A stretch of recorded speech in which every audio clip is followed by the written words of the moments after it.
Hello friends, அனைவருக்கும் வணக்கம். இந்த வீடியோவில் நம்ம என்ன பார்க்க போகிறோம் அப்படின்னா, நிறைய பேர் நான் இப்போ தான் ஆரம்பிக்கிறேன். நான் எந்த சப்ஜெக்டில் படிக்கிறது எனக்கு தெரியலை, எங்கே நான் ஆரம்பிக்கிறதுன்னு எனக்கு தெரியலை.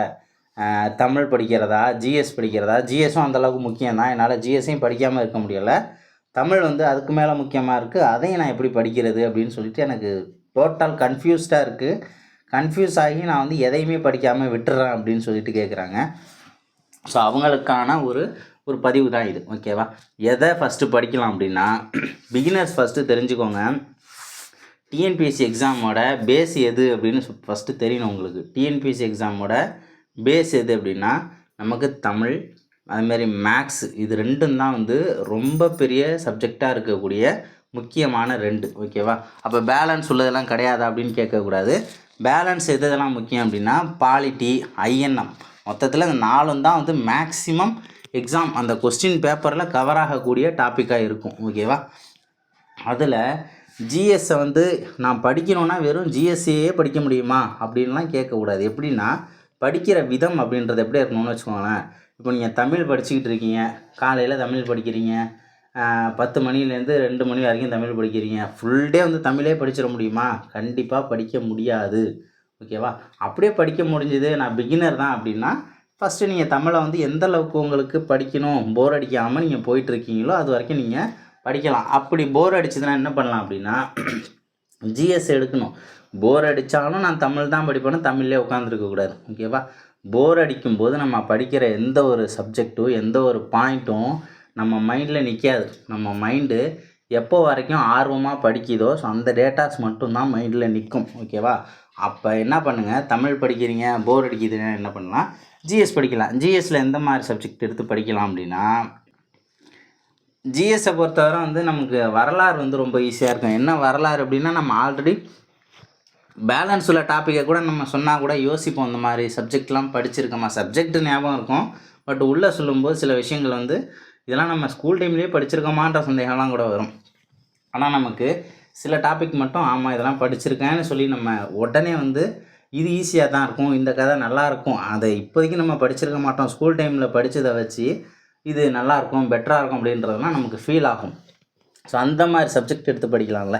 ஸோ அந்த மாதிரி சப்ஜெக்ட் எது அப்படின்னா, வரலாறு நல்ல ஒரு எப்படி சொல்கிறது, நல்ல ஒரு பாடமாக இருக்கும் படிக்கிறதுக்கு.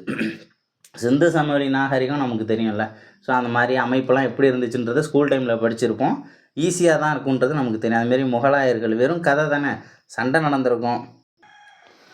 அதே மாதிரி பார்த்தோம்னா டெல்லி சுல்தானாக இருக்கட்டும், மராத்தியர்களில் வருவாங்கள்ல, சிவாஜி வருவார், ஸோ அவரை பற்றின பாடமாக இருக்கட்டும், எல்லாமே பார்த்தோம்னா வெறும் கதை தான். ஓகேவா? அப்போ என்ன பண்ணலாம் அப்படின்னா, வரலாறில் நம்ம படிக்க ஆரம்பிக்கலாம். சரி, வரலாறு படிக்கிறோம், வரலாறும் ஒரு சிந்து சமவெளி முகல்ஸுக்கு அப்புறம் கொஞ்சம் போரிங்காக இருக்குது அப்படின்னா, ஐஎன்எம் இருக்குல்ல, இந்திய தேசிய இயக்கம். ஸோ அந்த இந்திய தேசிய இயக்கத்தில் நீங்கள் எடுத்துக்கலாம். ஏன்னா அதுவுமே என்ன அப்படின்னா கதை தான்.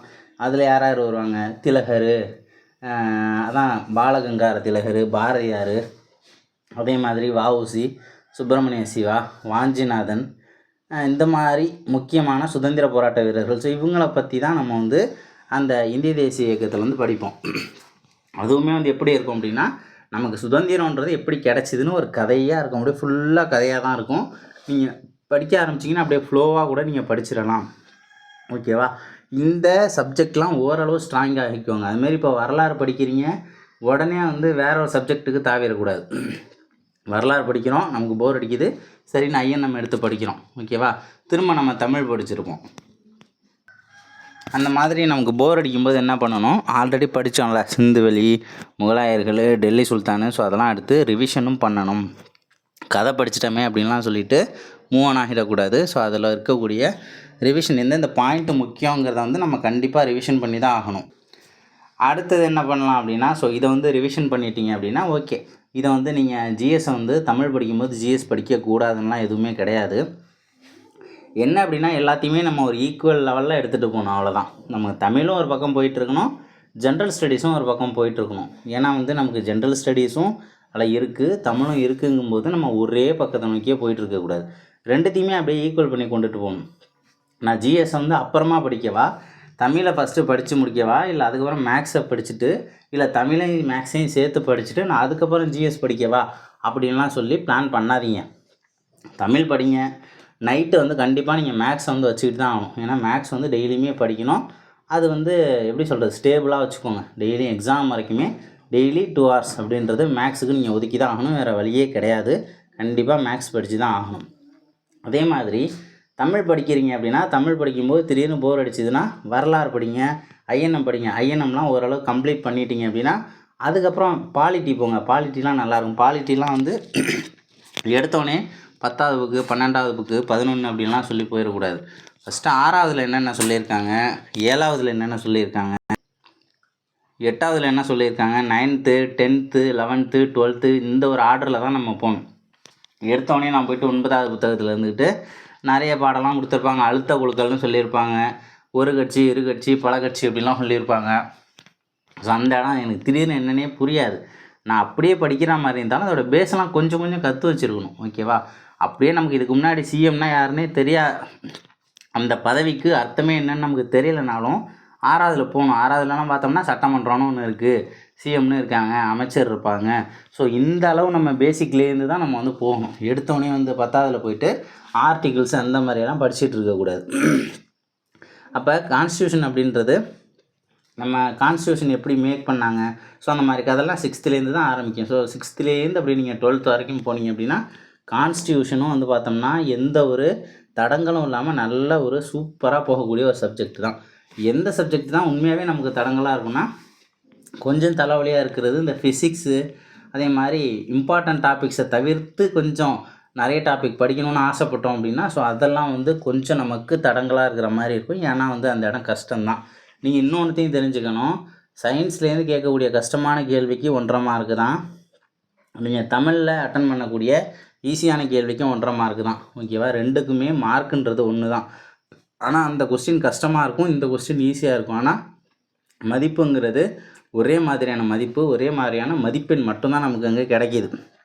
அப்போ என்ன பண்ணணும் அப்படின்னா ஈஸியான விஷயங்கள்லாம் நம்ம விட்டுறக்கூடாதுங்கிறதையும் ஞாபகம் வச்சுக்கணும்.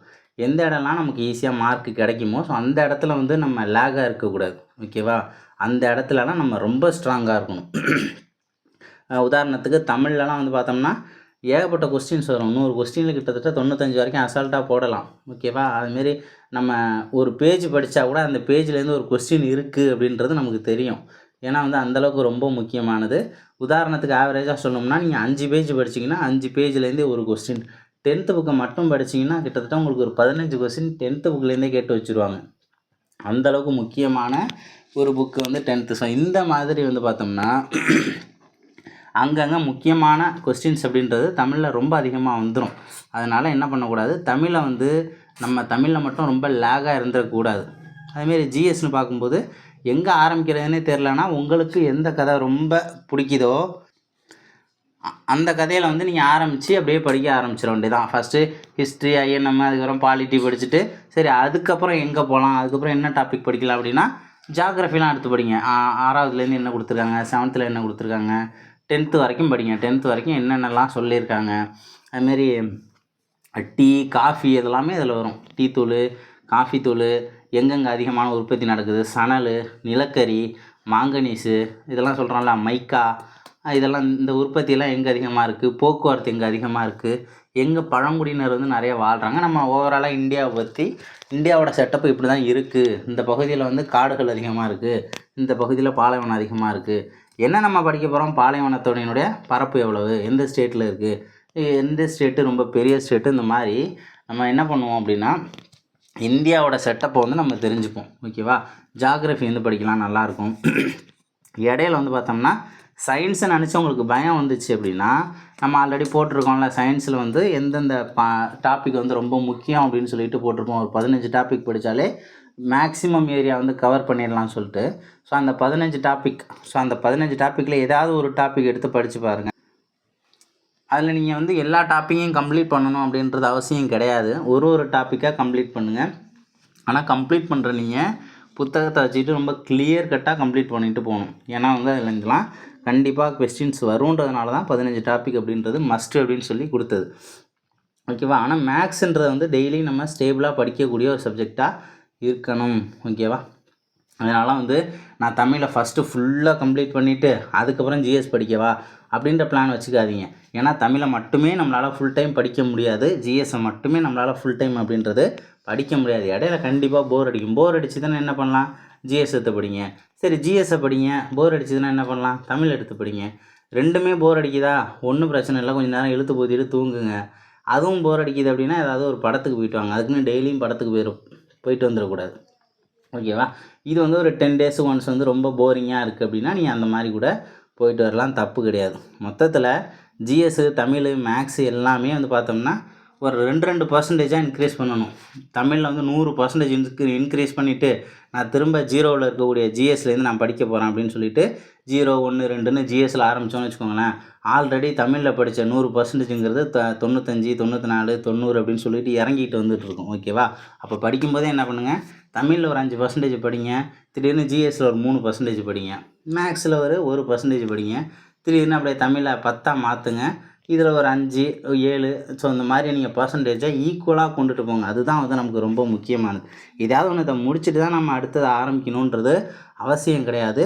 எல்லாத்தையுமே சேர்த்து கொஞ்சமாக ஆமை வேகத்தில் போனாலும் பிரச்சனை இல்லை, ஆனால் நல்லா போகணும். குதிரை வேகத்தில் போயிட்டு நின்றுட்டு போன வேகத்தில் இந்த பீச் ஓரத்தில் குதிரைகள்லாம் இருக்கும் தெரியுமா? இந்த 10 ரூபா கொடுத்தோம்னா கொஞ்சம் தூரம் ஓடி போயிட்டு திரும்ப வந்த இடத்துக்கு எங்கே ஆரம்பிச்சதோ அதே இடத்துல வந்து நிற்கும். அதே மாதிரி நம்ம படிச்சுட்டு ஃபுல்லாக போயிருப்போம், திரும்ப ஜிஎஸ் பக்கம் போனால் என்ன ஆகும்? போன குதிரை திரும்ப எந்த இடத்துல ஆரம்பிச்சதோ அங்கேயே வந்து நின்ற மாதிரி படிச்சிடக்கூடாது. என்ன பண்ணணும் அப்படின்னா, படிக்கிற விஷயங்கிறது பொறுமையாக போனாலும் பிரச்சனை இல்லை, ஆனால் எல்லாமே ஒரே லெவலில் போயிட்டுருக்கணும். அதுதான் ரொம்பவே முக்கியம். இதை தவிர்த்து இதெல்லாம் நீங்கள் பண்ணிட்டீங்கன்னா ரிவிஷனுக்கு நிறைய முக்கியத்துவம் கொடுக்கணுங்கிறதும் உண்மையான விஷயம். ஸோ அடுத்த வீடியோவில் அடுத்த ஒரு தகவலோடு சந்திக்கலாம். தேங்க்யூ.